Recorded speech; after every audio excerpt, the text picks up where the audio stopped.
السلام عليكم ورحمة الله وبركاته. إن الحمد لله وحده والصلاة والسلام على من لا نبي بعد أما بعد فأعوذ بالله من الشيطان الرجيم. بسم الله الرحمن الرحيم. يا أيها الناس كلوا مما في الأرض حلالا طيبا ولا تتبعوا خطوات الشيطان إنه لكم عدو مبين إلى آخر الآية. عن عمر بن الخطاب رضي الله تعالى عنه قال قال رسول الله صلى الله عليه وسلم لو أنكم كنتم توكلوا على الله حق توكلي لرزقتم كما ترزق الطير تغدو خماصا وتروح بطانا. তিরমিজি শরীফ ইলা আখিরিল হাদিস। সমস্ত প্রশংসা, সমস্ত গুণগান, সমস্ত তাসবিহ তাহলিল সেই মহান রব্বুল আলামিনের জন্য, যে মহান রব্বুল আলামিন আমাদেরকে এই দিনের কিছু কথা শ্রবণ করার এবং শেখার সুযোগ করে দিলেন। এজন্য আমরা সবাই দিল থেকে মহাব্বতের সাথে অন্তর থেকে বলে উঠি আলহামদুলিল্লাহ।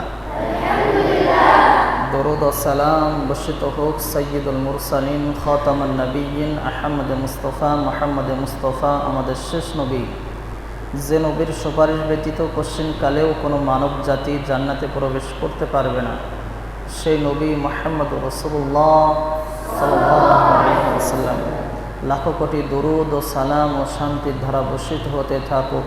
আমরা সকলে সংক্ষিপ্ত স্বরে পাঠ করি আল্লাহুম্মা সাল্লি আলাইহি আল্লাহুম্মা বারিক আলাইহি।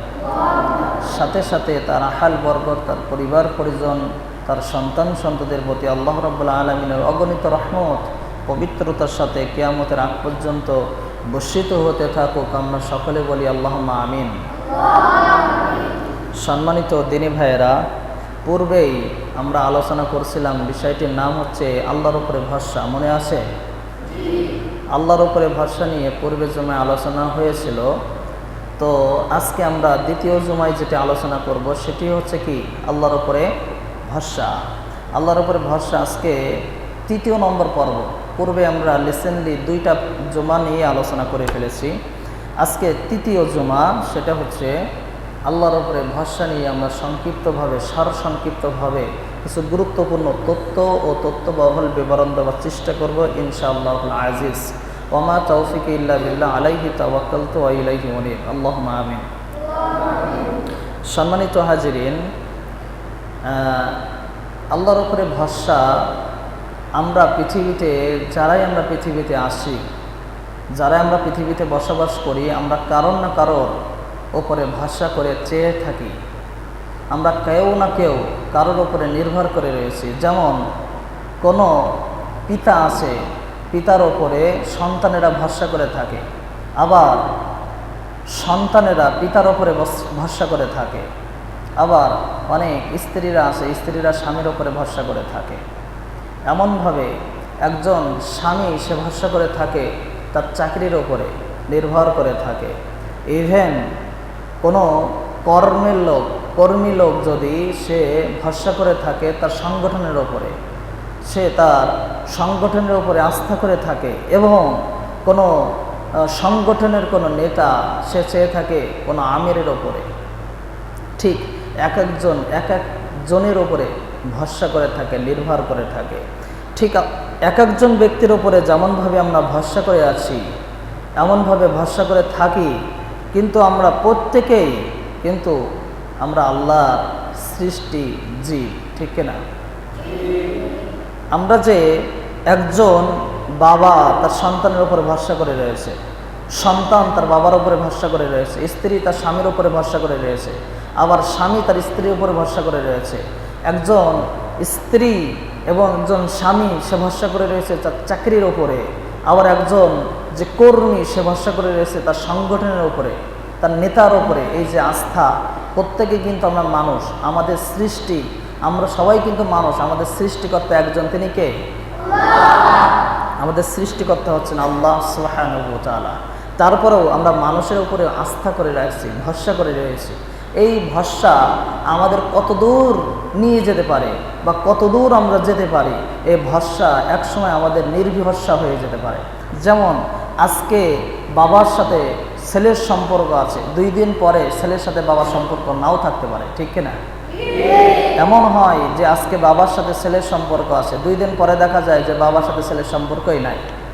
চেয়ে থাকে বাপ যে আজকে সন্তানটাকে বড় করতেছে, দিন শেষে ওই সন্তান আমাকে খেতে দেবে, আমাকে সে কষ্ট দেবে না, আমাকে লালন পালন করবে, কিন্তু দিন শেষে দেখা যায় সেই সন্তানটাকে খেতে দেয় না এবং তাকে বৃদ্ধাশ্রমে রেখে আসে, ঠিক কিনা? তাকে বৃদ্ধাশ্রমে রেখে আসে, কষ্ট দেয়। তাহলে আমরা যে ভরসাগুলো ভরসা করে থাকি, কিন্তু এই ভরসা কার উপরে করা উচিত ছিল? আল্লাহর উপরে না কোনো মানুষের উপরে? ঠিক আরেকজন, কোনো ব্যক্তি তার স্ত্রীর উপরে ভরসা করে আছে, অথবা কোনো স্ত্রী তার স্বামীর উপরে ভরসা করে আছে, দিন শেষে কারো ডিভোর্স হয়ে, তালাক হয়ে চলে যাচ্ছে। কেউ কারোর সাথে ভরসা করে থেকে উপকার পাচ্ছে না। কিন্তু আল্লাহর উপরে যদি কোনো ব্যক্তি ভরসা করে, তাহা আল্লাহ কি কাউকে ছেড়ে যাবে? আজকে যে সংগঠনের উপরে আমরা ভরসা করে রয়েছি, আজকে এই সংগঠন একসময় আমাদের থেকে চলে যেতে পারে। এই সংগঠন একদিন আমার বিপক্ষে দাঁড়াতে পারে। যে দলের উপরে আমি আজকে আস্থা করে রেখেছি, যে দলের উপরে আমি নির্ভর করে রয়েছি, এই দল একদিন আমার বিপক্ষে যেতে পারে। এই দল একদিন আমার সামনে ঢুকে দাঁড়াতে পারে। এই দল একদিন আমার বিপক্ষে গিয়ে আমার নামে ষড়যন্ত্র করতে পারে। কিন্তু আল্লাহর পক্ষ যদি থাকা যায়, আল্লাহর উপরে নির্ভর করা যায়, সব কিছু বিপক্ষে যাবে, কিন্তু আল্লাহ কখনো আমার বিপক্ষে যাবে না, ঠিক কিনা? এজন্য আমাদের সর্বদা উচিত হবে কার উপরে ভরসা করা? আমাদের দিন শেষে আমরা হতাশ হয়ে যাব যখন আমরা যার উপরে ভরসা করেছি সে আমাদের থেকে চলে গিয়েছে।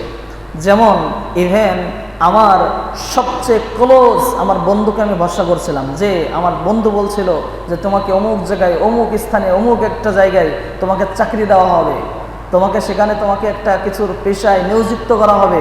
কিন্তু দিন শেষে সেই বন্ধু আমার কাছ থেকে টাকা নিয়ে, অনেক কিছু সম্পদ নিয়ে আমার কাছ থেকে সে পালিয়ে চলে গিয়েছে। তার উপরে ভরসা করছিলাম, কিন্তু সে আমাকে ক্ষতি করছে, ঠিক কিনা? দিন শেষে আমি কি হয়ে গেলাম? হতাশ, নিরাশ। আমার কোনো কিছুতে টেনশন, ডিপ্রেশন, দুশ্চিন্তা সবসময় আমাকে কাতর করে ফেলছে। আমি কোনো কিছুতেই আমি থেরোতে পারতেছি না, কোনো কিছুতেই আমি নিজেকে নিয়ন্ত্রণ করতে পারতেছি না। কারণ যত সম্পদ ছিল, যাই ছিল, সব কিছু বেছে কিনে দিয়েছি বন্ধুর কাছে, দিয়ে বলতেছি যে বন্ধু আমাকে একটা চাকরি দিলেই হবে। কিন্তু দিন শেষে বন্ধুটা চলে গেল কোথায়?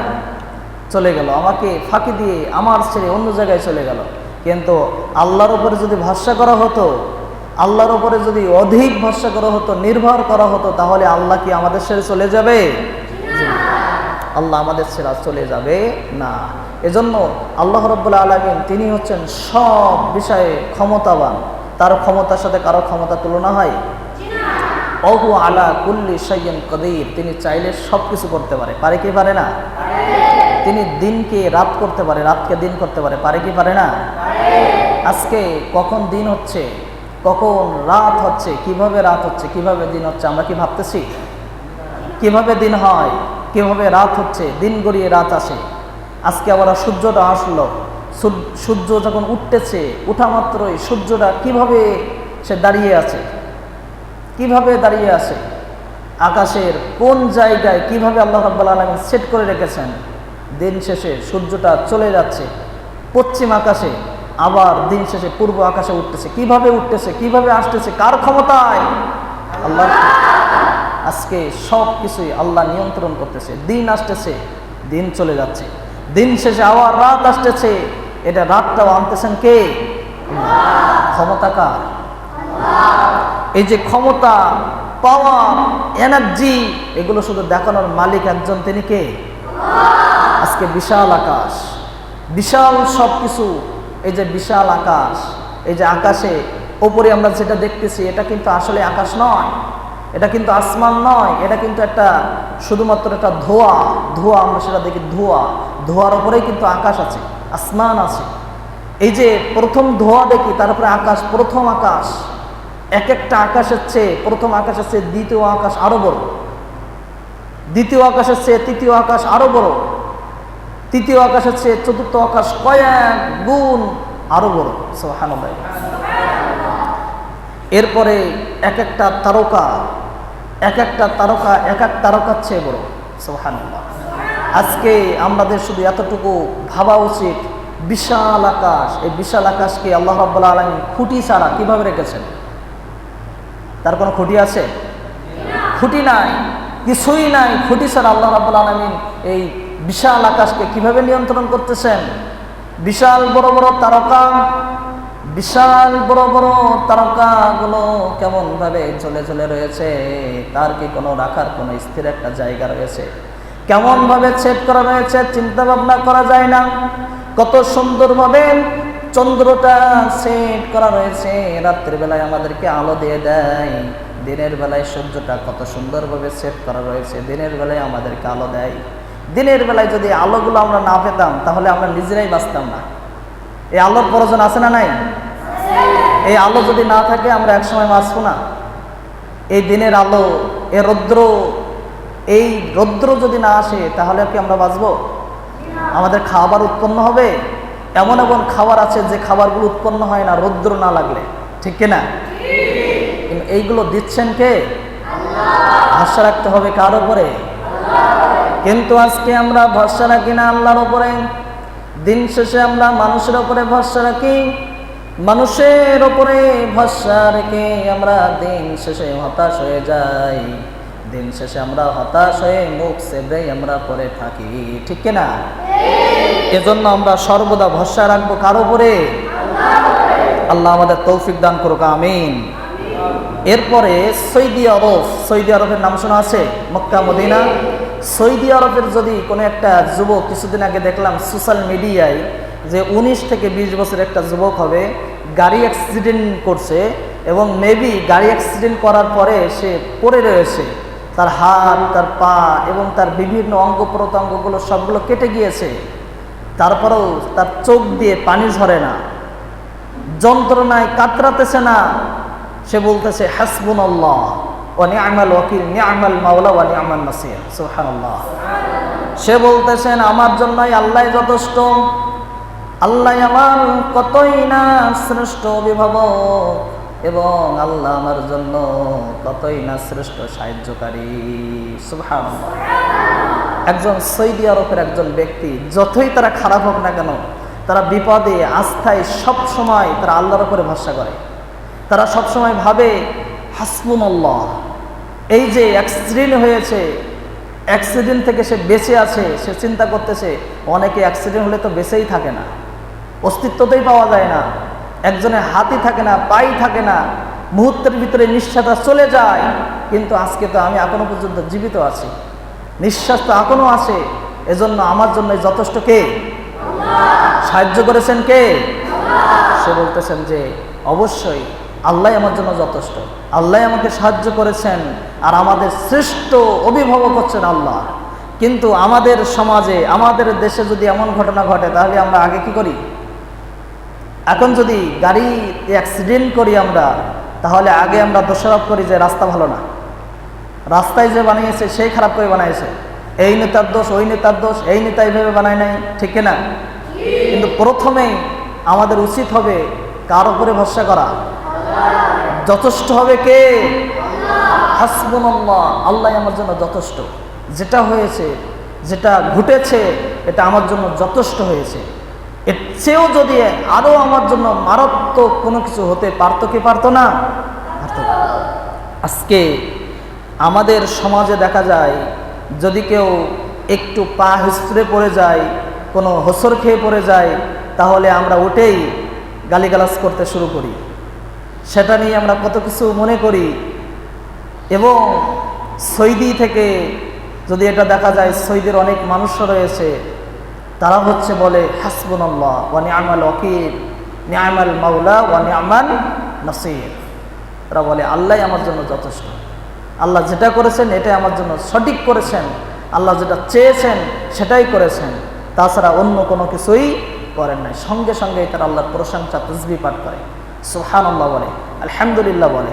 এজন্য আল্লাহ রাব্বুল আলামিন বলেন, ওয়া মান ইয়াতাওয়াক্কাল আলাল্লাহি ফাহুয়া হাসবুহ। আল্লাহ রাব্বুল আলামিন বলছেন, যদি কোনো মুমিন বান্দা সে একান্তভাবে আল্লাহর উপরে নির্ভর করে, তাহলে আল্লাহই তার জন্য যথেষ্ট হয়ে যায়। সুবহানাল্লাহ।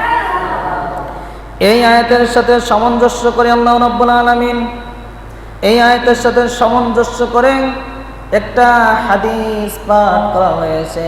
আবু ওমর রাদিয়াল্লাহু তাআলা আনহু, ওমর ইবনে আল খাত্তাব রাদিয়াল্লাহু তাআলা আনহু, তিনি একটা হাদিস বর্ণনা করেন। রাসূলুল্লাহ সাল্লাল্লাহু আলাইহি ওয়াসাল্লাম তিনি বলতেছেন, লাউ আন্নাকুম কুনতুম তাওয়াক্কালু আলাল্লাহ হাক্কা তাওয়াক্কুলি, তোমরা যদি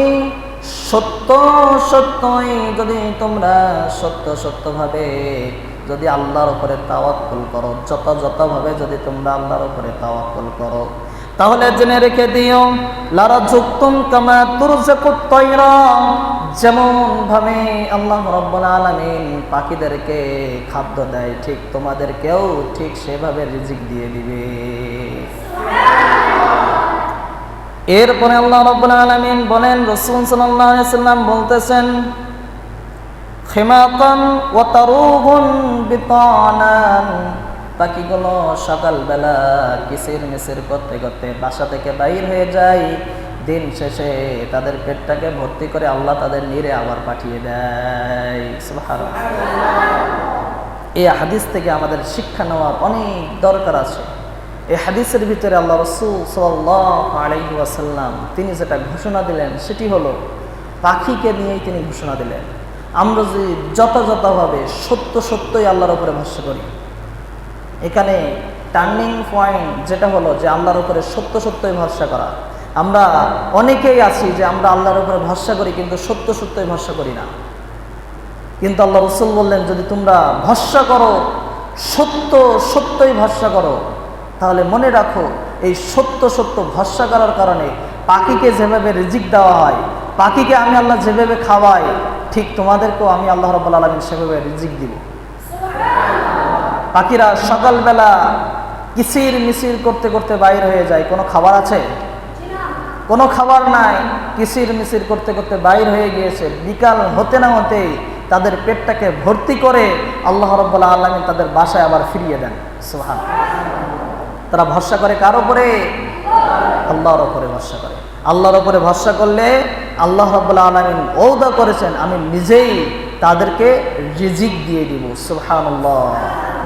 তাহলে আমাদেরকে এখান থেকে অনেক কিছু বোঝার আছে। যেমন পাখি সকালবেলা যখন ওঠে, খুব ভোরে ওঠে, যে সময় আমরা আজান দেই তারাও অনেক আগেই উঠে যায়। তারা অনেক আগে উঠে তারা নিজেরাই কিসির মিসির করতে শুরু করে।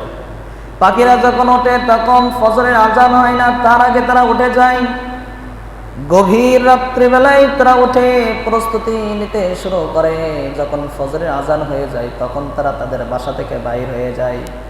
বাসা থেকে বাইর হওয়ার সঙ্গে সঙ্গে তারা তাদের মুখ থেকে কিসির মিসির করে আল্লাহর জিকির আজকার করতে থাকে, তাসবিহ পাঠ করতে থাকে, এবং তারা উড়তে উড়তে এক প্রান্ত থেকে আরেক প্রান্তে চলে যায়, ঘুরতে থাকে কোন জায়গায় তাদের খাবার রয়েছে, সন্ধানে চলে যায় কোন জায়গায় গেলে তারা খাবার পাবে, সেই জায়গায় তারা চলে যাচ্ছে। যেখানে যাচ্ছে দিন শেষে আল্লাহ রাব্বুল আলামিন তাদের জন্য খাবার দিয়ে দিচ্ছেন। কারণ তারা সর্বদা সব সময় আল্লাহর উপরে ভরসা করে থাকে। ভরসা করেই তারা বাসা থেকে বাইর হয়ে গিয়েছে। কারণ পাখিদের আমাদের মতন কি ফ্রিজ আছে? আমরা কি পাখিরা যেমনভাবে প্রতিদিনের খাবার নিয়ে আসতেছে, কিন্তু আমরা কি করি? আমাদের বাসায় একটা ফ্রিজ আছে, আমরা এক সপ্তাহের বাজার রেখে দিতে পারি, একদিনে বাজারে গিয়ে এক সপ্তাহের বাজার করে রেখে দেয়, এক সপ্তাহ আর টেনশন নাই। আবার এখন আমরা কি করতেছি, ধান সেদ্ধ করতেছি না?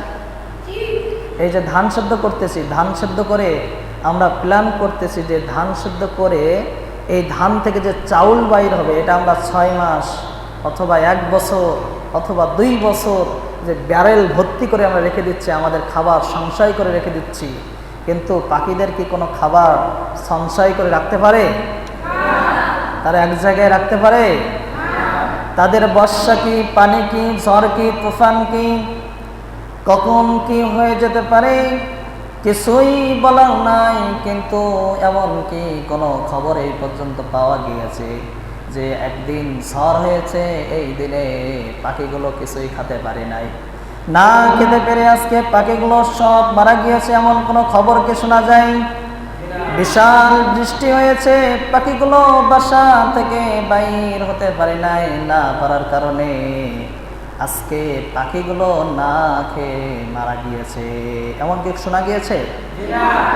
অতএব সর্বদা পাখিরা ঝড় তুফান, যত বৃষ্টি আবার যত কিছু হোক না কেন, সব সময় পাখিরা ভরসা করে থাকে কার উপরে? আল্লাহর উপরে ভরসা করে থাকলে কেউ কি কোনোদিন হতাশ হবে, নিরাশ হবে, মুখ সেবড়িয়ে পড়ে যাবে?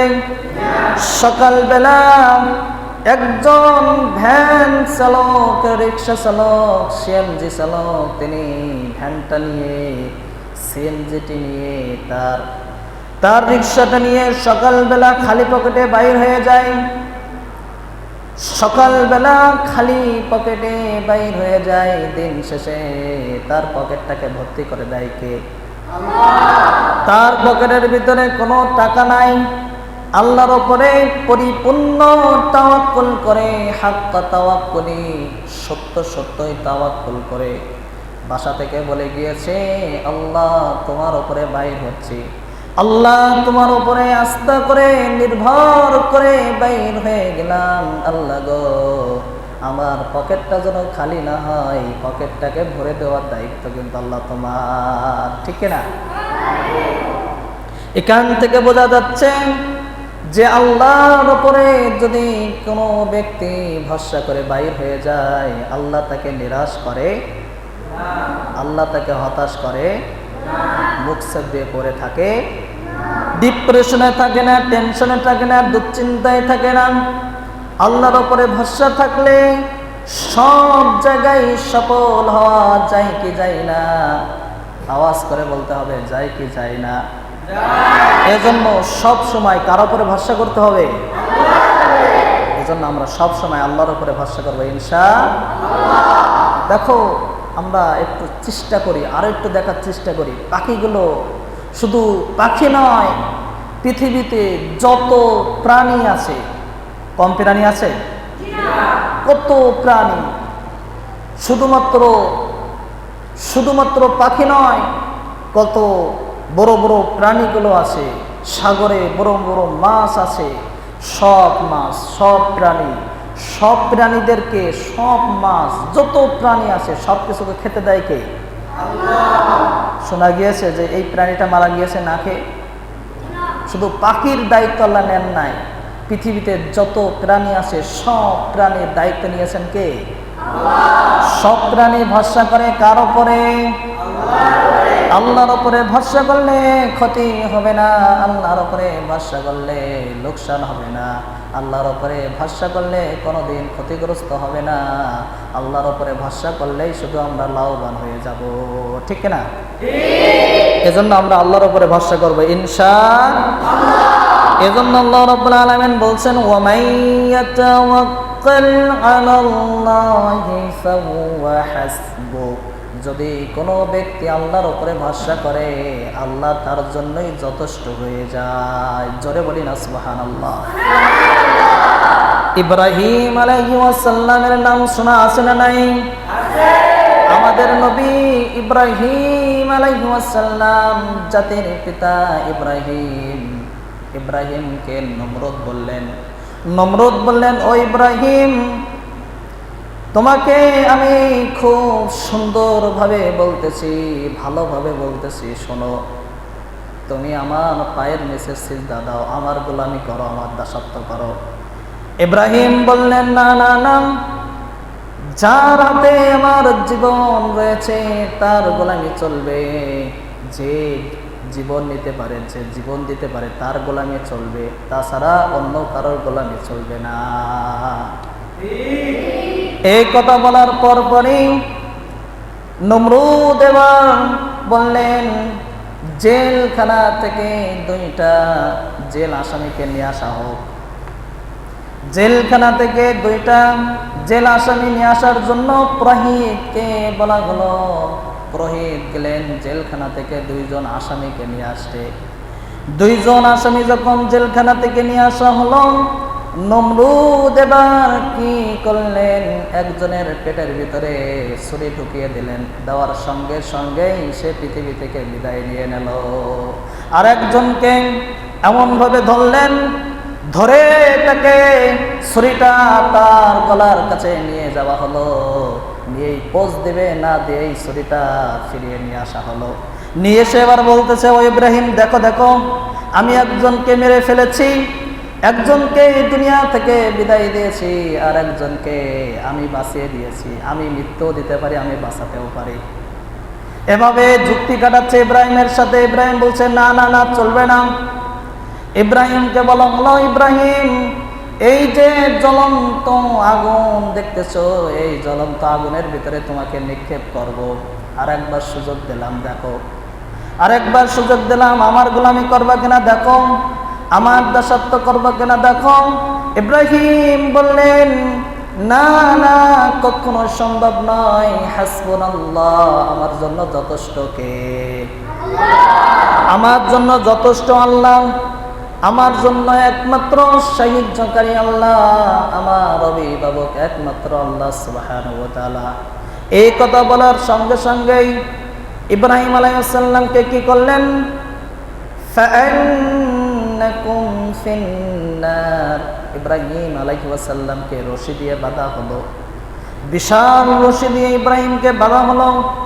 বাঁধার পরে যখন ইব্রাহিম নমরুদের গোলামি করতে রাজি হলো না, তখন ইব্রাহিম আলাইহিস সালামকে এমনভাবে রশি দিয়ে বেঁধে, সুন্দর করে রশি দিয়ে বেঁধে জ্বলন্ত আগুনের ভিতরে ইব্রাহিম আলাইহিস সালামকে নিক্ষেপ করলেন। ইব্রাহিম আলাইহিস সালামকে যখন আগুনের ভিতরে নিক্ষেপ করা হলো, বিশাল আগুন দাউ দাউ করে জ্বলতেছে। ইব্রাহিম আলাইহিস সালামের স্ত্রী কান্নাকাটি শুরু করে দিল। ইব্রাহিম আলাইহিস সালামের যারা অনুসারী ছিলেন কান্নাকাটি শুরু করে দিল। এদিক থেকে আল্লাহ সুবহানাহু ওয়া তাআলা আগুনকে আদেশ দিলেন, ও আগুন, আমার ইব্রাহিমের জন্য তুমি ঠান্ডা হয়ে যাও। ও আগুন, তুমি আমার ইব্রাহিমের জন্য এতটা ঠান্ডা হয়েও না যেন আমার ইব্রাহিম আবার শরীর খারাপ হয়ে যায়। এমনটা ঠান্ডা হয়ে যাও যাতে আমার ইব্রাহিমের জন্য শরীর খারাপ না হয়, আমার ইব্রাহিম যেন সে অসুস্থ না হয়ে পড়ে। ইব্রাহিম আলাইহিস সালামের জন্য এতটুকু যথেষ্ট হয়ে যাও। ও আগুন, তোমাকে আমি আদেশ দিচ্ছি, তুমি এতটুকু তুমি আমার ইব্রাহিমের জন্য হয়ে যাও, যেন আমার ইব্রাহিম সেখানে শান্তিতে থাকতে পারে। এই কথা বলার সঙ্গে সঙ্গেই আগুন কাজ শুরু হয়ে গেল। আগুন যত লাকড়িগুলো আছে, যত লাকড়িগুলো দিয়েছে, সব লাকড়িগুলো কি হতে লাগলো, সব লাকড়িগুলোর উপরে ছাই। আগুন জ্বলতেছে, জ্বলতে আছে, বিশাল আগুন। ইব্রাহিমের গায়ে যে বিশাল এক রশি দিয়েছিল, রশিটাও গিয়েছে পুড়ে, কিন্তু ইব্রাহিমের গায়ের একটা পশম পর্যন্ত কিছুই হয় নাই। আনন্দ উৎফুল্ল কয়েকটা দিন ইব্রাহিম আলাইহিস সালাম আগুনের ভিতরে থাকলেন। থাকার পরে ইব্রাহিম আলাইহিস সালাম যখন আগুন থেমে গেল, নিভে গেল, দেখা গেল যে ইব্রাহিম আলাইহিস সালামের কিছুই হয় না। ওখান থেকে কয়েকজন ইসলাম গ্রহণ করলো, ঈমান আনলো। এবং ইব্রাহিম আলাইহিস সালাম ইতিহাসের ভিতরে বর্ণনা এসেছেন তিনি প্রায় 40 দিনের মতন ওই আগুনের ভিতরে ছিলেন। কতদিন? 40 দিনের মতন ওই আগুনের ভিতরে ছিলেন। তার নাতি পুতিরা যখন হয়েছিল তখন তাদের সাথে গল্প করতেছে, আর ইব্রাহিম বলতেছে, আমি যখন ওই আগুনের ভিতরে ছিলাম তখন যে আমি এত শান্তিতে ছিলাম, এত ভালোভাবে ছিলাম, অন্য কোনো সিচুয়েশনে, অন্য কোনো অবস্থায় আমি এত শান্তিতে ছিলাম না। ইব্রাহিম ভরসা করেছিল কার উপরে? ইব্রাহিম বলেছিলেন, হাসবুনাল্লাহ ওয়া নি'মাল ওয়াকিল, নি'মাল মাওলা ওয়া নি'মান নাসির। আমি সর্বদা আল্লাহর উপরে ভরসা করি, আল্লাহ আমার জন্য যথেষ্ট। আমি আল্লাহর উপরে নির্ভর করি, আল্লাহ আমার শ্রেষ্ঠ অভিভাবক। আমি আল্লাহর উপরে আস্থা করি, আল্লাহ আমার শ্রেষ্ঠ সাহায্যকারী। তিনি ছাড়া আমাকে কেউ সাহায্য করতে পারবে না। ইব্রাহিম আলাইহিস সালাম সেখান থেকে বেঁচে গেলেন, আগুন কোনো ক্ষয়ক্ষতি করতে পারল না। নমরুদ তো এবার জ্বলে পড়ে ছারখার হয়ে গিয়েছে, বলতেছে কি হলো, ইব্রাহিমের তো কোনো ক্ষতি হলো না। এবার নমরুদকে শেষ করার জন্য আল্লাহ প্ল্যান করেছেন। কে প্ল্যান করেছেন? আল্লাহ প্ল্যান করেছেন শয়তান নমরুদকে মেরে ফেলার জন্য। তুমি আমার ইব্রাহিমের সামনে ক্ষমতা দেখাচ্ছিলে, ক্ষমতা তোমাকে ছুটিয়েছি, দাঁড়াও। নমরুদের ক্ষমতা এবার ছোটানোর জন্য আল্লাহ প্ল্যান করলেন, ছোট্ট একটা মাছি দিয়ে নমরুদকে দুনিয়া থেকে বিদায় করা হলো। কি দিয়ে? ছোট্ট একটা মাছি। বিশাল শয়তান নমরুদ, ক্ষমতার কোনো অধিকার নাই, এত ক্ষমতার দাপট দেখাই। এই নমরুদের নাকের ভিতর দিয়ে ছোট্ট একটা মাছি প্রবেশ করলো। মাছি প্রবেশ করার সঙ্গে সঙ্গে মাথার ভিতরে বিভিন্ন জায়গায় গুনগুন শুরু হয়ে গিয়েছে। নমরুদ আর বসতে পারে না, নমরুদ আর খেতে পারে না, নমরুদ আর শুতে পারে না। সব সময় অশান্তি ভোগ করে, নিজে নিজে মাথায় চলাতে থাকে, নিজের গায়ে চলাতে থাকে, নিজের মুখে চলাতে থাকে। এক সময় দেখা যায় যে নমরুদ নিজেকে চড়াতে চড়াতে নিজে অসুস্থ হয়ে গেল। এক সময় নিজে চড়াচ্ছে কিন্তু মাছি বাইর হয় না, নিজেকে চড়াতেছে, নিজের অত্যাচার করতে করতে নিজের গায়ে আঘাত করতেছে, চেষ্টা করতেছে, নিজের মাথাটা দিয়ে দেয়ালে দিয়ে আঘাত করতেছে, বাইর হয় না। এবার দেখতেছে যে কোনো মতেই বাইর করতে পারতেছি না। এরপরে তার চাকর বাকরদেরকে ডাকলেন, পুরোহিতদেরকে ডাকলেন, তার বংশে, তার রাজা বংশের যত মানুষরা আছে সবাইকে ডাকলেন। ডেকে বলতেছে, তোমরা এদিকে আসো, এসে তোমাদের গায়ের হাতে যা আছে তাই দিয়ে আমাকে পিটাও।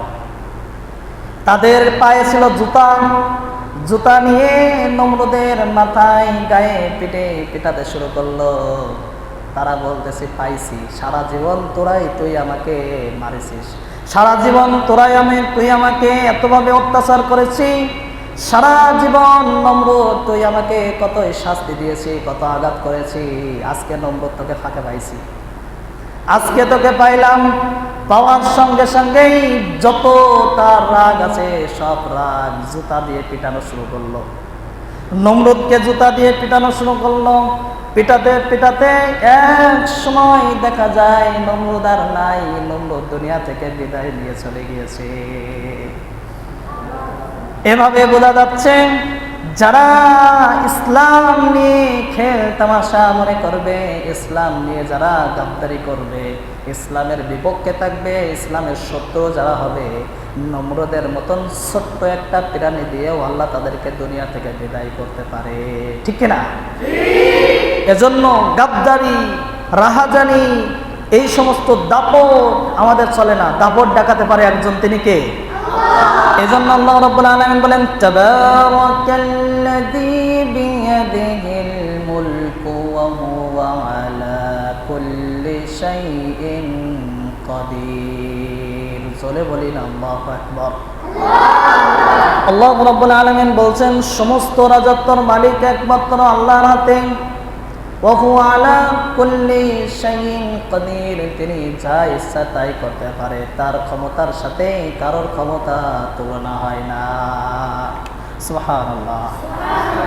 এখান থেকে আমরা বুঝতে পারলাম, যদি আমরা আল্লাহর উপরে ভরসা করি, ইব্রাহিমের মতন যদি আমাদের ঈমান থাকে, ইব্রাহিমের মতন যদি আমাদের ঈমান থাকে, তাহলে অবশ্যই আল্লাহ আমাদেরকে উপকার করবে, আল্লাহ আমাদেরকে সাহায্য করবে কিনা? আজকে আমাদের ইব্রাহিম আলাইহিস সালামের যেমন ঈমান আছে, আমাদের কি সেমন ঈমান আছে? আজকে যদি আমাদের সামনে জ্বলন্ত আগুন দেওয়া হয় আর যদি বলা হয় ইসলাম ছেড়ে দে, নাইতে কিন্তু আগুনে দেওয়া হবে, আমরা বলবো বাপ রে বাপ, আগুনে যেতে রাজি না, ইসলাম ছেড়ে দেবো, ঠিক কিনা? এমন ভাবে আমরা বলতে থাকি, কারণ ঈমান নাই, দুর্বল ঈমান নিয়ে আমরা দুনিয়াতে বসবাস করতেছি। কিন্তু পূর্বেই যে আল্লাহ ছিল ইব্রাহিমের আল্লাহ, সেই আল্লাহ এখনো আছে না? নাই না, আল্লাহর একটা পরিবর্তন হয়েছে? সেই আল্লাহ, যে আল্লাহ ছিল সেই আল্লাহই তো আছে। তারপরেও আমরা ইব্রাহিম আলাইহিস সালামকে উপকার করেছে, সাহায্য করেছে, আজকে আমরা বিপদে পড়লে আমাদের সাহায্য হয় না, আমরা ক্ষতিগ্রস্ত হই, আমরা বিপদে পড়লে আমরা মুক্তি পাই না। কারণ কি? কারণ আমাদের ঈমান তেজ নাই, ঈমান পরিপূর্ণ নাই। ইব্রাহিম আলাইহিস সালামের মতন ঈমান আমাদের প্রত্যেকের হৃদয়ে ধারণ করার দরকার আছে না নাই? আল্লাহ রাব্বুল আলামিন ইব্রাহিম আলাইহিস সালামের মতন ঈমান আমাদের অন্তরে ধারণ করার তৌফিক দান করুক। আমরা সকলে বলি আল্লাহুম্মা আমিন। এবার যদি আমরা আরেকটা বিষয়ের দিকে খেয়াল করি, তাহলে আমরা বুঝতে পারবো, সেটি হলো, যদি আমরা সত্যি সত্যি যদি আল্লাহর উপরে ভরসা করি, ওই যে একটা হাদিসে আল্লাহ রাসূল সাল্লাল্লাহু আলাইহি সাল্লাম বললেন, হাত্তা তাওয়াক্কালতু, তোমরা যদি সত্য সত্য আল্লাহর উপরে ভরসা করো, পাখিকে যেভাবে খাদ্য দেওয়া হয়েছে ঠিক সেভাবেই তোমাদেরকে খাদ্য দেওয়া হবে। এখন আমরা যদি সত্য সত্যই আল্লাহর উপরে ভরসা করি, তাহলে কি আমরা হারাম খেতে পারবো নাকি? আমরা যদি সত্য সত্যই আল্লাহর উপরে ভরসা করি, তাহলে হারাম খাওয়া যাবে? কথা বলেন। আমরা আল্লাহর উপরে ভরসাটা কেমন করি যে আমরা হারামের সাথে সম্পর্ক না রাখলে আমাদের দিন চলে না। কিন্তু আমরা পৃথিবীতে এসেছি, আমাদের নির্ধারিত সময় একটা আল্লাহ ফিক্সড করেছেন, নির্ধারিত সময়ের ভিতরে কত টাকা ইনকাম করব, কত সম্পদের মালিক হব, কতটা বাড়ি হবে, কয়টা গাড়ি হবে, কত ব্যাংক ব্যালেন্সের মালিক আমি হব, সব কিছু আমার তাকদীরে লিখে রেখেছেন কে? আল্লাহ। এই ভরসা, এই আশা আমাদের আছে। যদি এই আশা, এই ভরসা আমাদের থাকে, তাহলে আমরা হালাল ওয়ে ইনকাম করব নাকি হারাম পন্থে ইনকাম করব? কিন্তু আমার কাছে লেখা আছে 1 কোটি টাকা ইনকাম করব। কত কোটি? আমার জিন্দেগিতে আমি 1 কোটি টাকা ইনকাম করব, সেটা হালাল হোক অথবা হারাম হোক, দুইটা পথ থেকে যে পথ হোক, আমি 1 কোটি টাকার বেশি ইনকাম করতে পারবো না। কিন্তু আল্লাহর উপরে আমাদের কতটুকু ভরসা? আমরা কি সত্য সত্য আল্লাহর উপরে ভরসা করতে পারি? আল্লাহর উপরে যদি আমরা সত্য সত্যই ভরসা করতে পারতাম, সত্য সত্যই যদি আমরা আল্লাহর উপরে ভরসা করি, তাহলে আমরা কখনো হারাম খেতাম না, হালালি খেতাম, ঠিক কিনা? কারণ আমরা দেখেছি নবীর সময়, নবীদের জীবন কাহিনীতে আমরা দেখেছি কত নবীরা ছিল, কত সাহাবীরা ছিল যারা না খেয়ে 2 দিন 3 দিন যাবত পেটের ভিতরে পাথর বেঁধে রেখেছে, না খেয়ে পেটের ভিতরে পাথর বেঁধে রেখেছে, হারাম খায় নাই। কিন্তু আজকে আমরা এমন মুসলিম হয়ে গিয়েছি, নামদারি মুসলিম, আমাদের হারাম না খেলে দিন চলে না, হারাম না খেলে নাকি আমাদের ভালো মন্দ জোটে না।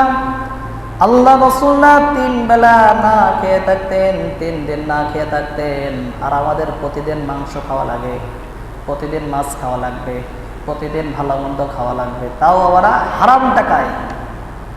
হালাল টাকায়, হারাম টাকায় যে খাবার খেয়ে যে রক্ত মাংস, যে শরীর গঠন হচ্ছে, এই শরীর, এই রক্ত, এই মাংস আসলেই জান্নাতের জন্য নয়। এই রক্ত, এই মাংস, এই শরীর গঠন সবগুলোই হচ্ছে জাহান্নামের জন্য প্রস্তুত করা হচ্ছে, ঠিক কিনা? এজন্য আমাদের হারামের সাথে সম্পর্ক বজায় রাখা যাবে না, আমাদেরকে হালালের সাথে সম্পর্ক বজায় রাখতে হবে। আল্লাহ রাব্বুল আলামিন বলেন, ইয়া আইয়ুহান নাসু কুলু মিম্মা ফিল আরদি হালালান তাইয়িবান ওয়া লা তাত্তাবিউ খুতুওয়াতিশ শাইতান ইন্নাহু লাকুম আদুউম মুবিন। আল্লাহ রাব্বুল আলামিন বলেন, ওহে মানুষেরা, শোনো শোনো শুনে রাখো, আল্লাহ রাব্বুল আলামিন তোমাদের জন্য যেটা হালাল করেছেন, তোমাদের জন্য যেটা হালাল করেছেন সেটাই তোমরা ভক্ষণ করো, সেটাই তোমরা খাও। আর তোমাদের জন্য যেটা হারাম করা হয়েছে, যেটা তোমাদের জন্য নিষেধাজ্ঞা করা হয়েছে, সেটাই থেকেই তোমরা দূরে থাকো। ولا تتبعوا خطوات الشيطان إنه لكم عدو مبين। আজ জেনে রেখে দিও, শয়তান হলো তোমাদের প্রকাশিত দুশমন, ঠিক না? এজন্য আমাদেরকে চিন্তা ভাবনা করতে হবে, আল্লাহর আদেশকে ফলো করতে হবে। আল্লাহ বলছেন, আমি তোমাদের জন্য হালাল যেটা দিয়েছি রুজি সেটা খাও, হারাম খেও না। আজকে আমরা হালাল খাচ্ছি নাকি হারাম খাচ্ছি? হারাম। টাকা কোন সাইড থেকে ইনকাম হচ্ছে দেখার সময় নাই, কোন দিক থেকে ইনকাম করতেছি, হালাল পন্থে নাকি হারাম পথে, কোন সাইড থেকে আমার টাকাটা আসতেছে, আর্ন করতেছি কোন সাইড থেকে, কিভাবে আমি টাকাটা আসতেছে আমি চিন্তা করি না, আমি খাচ্ছি দিদাচ্ছে। মানুষের কাছ থেকে জুলুম করে, অত্যাচার করে, নির্যাতন করে যে টাকাটা আমি নিলাম, মানুষের কাছ থেকে ধোঁকা দিয়ে যে টাকাটা নিলাম, লাগবে আমি বললাম, একটা মানুষ আমাকে একটা জিনিস দিল, বলল যে ভাই অমুক জায়গা থেকে একটা জিনিস আমার জন্য এনে দিও, তার দাম হচ্ছে 150 টাকা। আমি যদি তার কাছ থেকে ধোঁকা দিয়ে নেই 300 টাকা, হবে নাকি? যেটাই আমি নিলাম সেটাই হারাম। আর আমি যদি বলি মিথ্যা বলে যদি কোনো ইনকাম করতে চাই, তাহলে সেটা কখনো হালাল হবে না, সেটা হারাম হয়ে যাবে। মিথ্যা বলে কোনো কিছু করা যাবে না, মিথ্যা বলে যদি কোনো ব্যবসা বাণিজ্য কোনো কিছু করা যায়, তাহলে সেটা কখনো হালাল নয়, সেটাই কিন্তু হারাম হয়ে যাবে। এজন্য হারাম থেকে যে টাকা আজকে আমরা ইনকাম করতেছি, আজকে মানুষ থেকে একটা মানুষ আমাকে একটা জিনিস আনতে দিল, এই জিনিসটা আনলাম, আনার পরে বেশি টাকা নিলাম এবং ধোঁকা দিয়ে বিভিন্ন দিক থেকে বিভিন্ন অবস্থায় মানুষের কাছ থেকে জুলুম, অত্যাচার, নির্যাতন করে, নিপীড়ন করে যে টাকাগুলো আজকে নিচ্ছি, এই টাকাগুলো আসলে কোনোদিনও হালাল হতে পারে না, এগুলো হারাম ছাড়া কিছুই নয়, ঠিক কিনা? এজন্য হারামের সাথে সম্পর্ক রাখা যাবে। আজকে কিছু কিছু ভাইয়েরা রয়েছে হালাল পথে ইনকাম করে, কি পথে? হালাল পথে ইনকাম করে, কিন্তু হারামের সাথে সম্পর্ক আছে না নাই? আজকে হালাল পথে ইনকাম কিন্তু হারাম খাচ্ছে। 400 টাকা দিন মজুরি, সারাদিনে 400 টাকা ইনকাম করে, সারাদিনে মাঠে পরিশ্রম করে গা থেকে ঘাম ঝরিয়ে 400 টাকা ইনকাম করে, বাসায় এসে সিগারেট দিয়ে একটা টান, এক টানেই 400 টাকা শেষ। পূর্বে যত আমল ছিল সব শেষ, এক টান। একটা টান যদি কোনো ব্যক্তি মারে, তাহলে কতদিন ইবাদত নষ্ট হয়ে যাবে? 40 দিন তার ইবাদত থাকবে না, আল্লাহর সামনে 40 দিন দাঁড়াতে পারবে না। কতদিন? 40 দিন আল্লাহকে সন্তুষ্টি করতে পারবে না। পৃথিবীতে যত পাপ রয়েছে, পাপের যত স্টেপ রয়েছে, কোনো পাপের ক্ষেত্রে এমনটা বলা হয়নি, কিন্তু এই হারাম নিশা দ্রব্য যে সেবন পান করার ক্ষেত্রে আল্লাহ রাব্বুল আলামিন আদেশ দিয়েছেন, যদি কেউ যদি পান করে 40 দিন আমাকে সন্তুষ্ট করতে পারবে না, 40 দিন আমাকে সে সন্তুষ্ট করতে পারবে না। কিন্তু আজকে বিড়ি, সিগারেট, তামাক, জর্দা এগুলো আমরা খাচ্ছি না, এবা ফ্যান্সি হিরোইন বাদই দিলাম, কিন্তু যেগুলো লেগাল চলে, দোকানপাটে সবসময় পাওয়া যায়, সেগুলো আমরা সেবন করতেছি কিনা? দেখো অনেক মানুষ আছে যারা মসজিদে নামাজে আসে, আবার অনেকে আসে নামাজে আসে না। যারা নামাজে আসে কয়েক শ্রেণীর মানুষ, গুনে গুনে গুনে গুনে গ্রাম থেকে কয়েকজন মুসল্লি যদিও নামাজে আসে, তারাও আবার সিগারেট খায়, বিড়ি খায়, তারাও আবার তামাক পান করে। এখন বলতেছে হুজুর এই সমস্ত ওয়াজ করলে হয় গ্রাম অঞ্চলে? এটাই তো সবচেয়ে শ্রেষ্ঠ ওয়াজ। আজকে যদি হারাম খাই ইবাদত হবে না, আজকে যদি সিগারেট খাই তাহলে ইবাদত হবে না। আমি কি গাধা, কি বোকা, আমার ভিতরে কি আছে, মাথায় কি আছে, গোবর আছে নাকি আমি সিগারেট খাচ্ছি আবার সালাতে আসতেছি? জানে না 40 দিন পর্যন্ত আল্লাহকে উপকার করা যায় না, 40 দিন পর্যন্ত আল্লাহকে কোনো মতেই দেখা যায় না। এজন্য সর্বদা চেষ্টা করতে হবে হারাম আমরা খাবো না। যদি কোনো ব্যক্তি সিগারেট পান করে 40 দিন ইবাদত হয় না, এবং যদি কোনো ব্যক্তি সিগারেট খায় একরকম গুনাহ, আরেকজন সিগারেট করতেছে, সাপ্লাই দিচ্ছে, সে কত রকম গুনাহ করতেছে।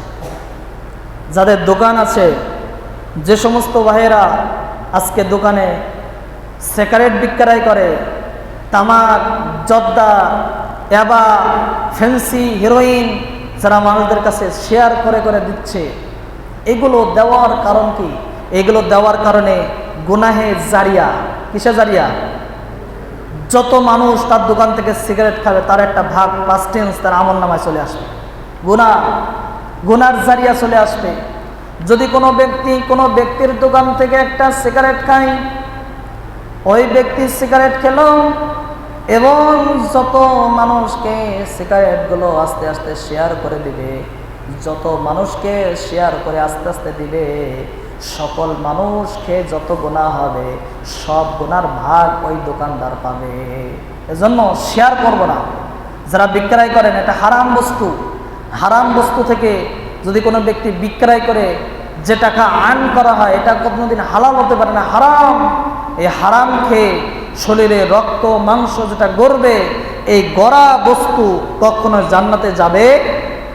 যদি সত্য সত্যি আমরা আল্লাহর উপরে ভরসা করি, আল্লাহর উপরে তাওয়াক্কুল করি, নির্ভর করি, তাহলে আমরা কখনো হারাম জিনিস বেচা কেনা করতে পারবো না। আল্লাহ আমাদের বোঝার তৌফিক দান করুক, আল্লাহুম্মা আমিন। আল্লাহ রাব্বুল আলামিন আমাদেরকে বেশি বেশি আল্লাহর উপরে তাওয়াক্কুল করার তৌফিক দান করুক, আল্লাহুম্মা আমিন। বেশি বেশি আল্লাহর উপরে নির্ভরশীল হওয়ার তৌফিক দান করুক, আল্লাহুম্মা আমিন। ওয়া আখিরি দাওয়ানা আনিল হামদুলিল্লাহি রাব্বিল আলামিন। আসসালামু আলাইকুম ওয়া রাহমাতুল্লাহি ওয়া বারাকাতুহু।